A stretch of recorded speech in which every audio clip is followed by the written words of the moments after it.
I really thought after the fourth one that might have been it, but it really was for me. We went and traveled around the world to all the premieres and stuff, and I got to know the fans for the first time. You know, I mean, I actually got to interact with them, and it kind of solidified my decision. You know, and I felt like there were still a lot of areas that I felt like this franchise can go to. And the thing that I appreciate about this franchise and the studio is that they've never asked for just recycling the same thing over and over again. And by the virtue of that, like I feel like this franchise has been able to grow and evolve and mature.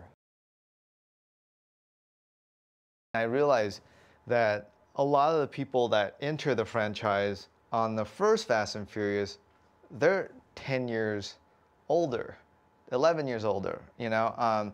And then there's another group that enter the franchise and seeing, you know, the third one for the first time. And it felt like those two generations of Fast and Furious fans.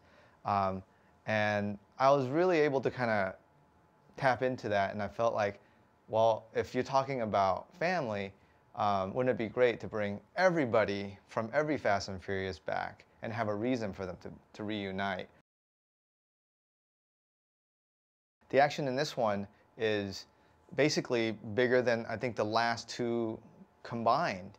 I mean, there's about 6 action pieces in this movie, not just car chases, but there's actually foot chases. There's a race. It's just jam-packed in there. And it wasn't done for that reason. It was really just, you know, when you have all these characters reuniting and you have the antagonist, you have Hobbs, all these characters are coming into the franchise.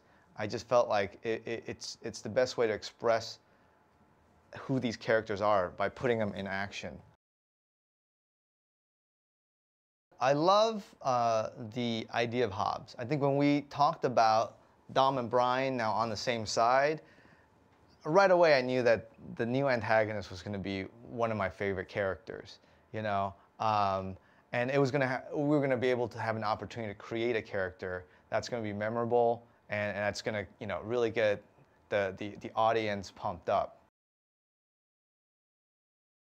Our characters their backs get pushed to the wall to a point where Dom now makes, you know, a declaration that he feels like their only way out is to do the craziest thing, which is to basically go into the heart of a police station, steal $100 million from the guy who is running Rio, and escape and have freedom and to be able to basically build new lives.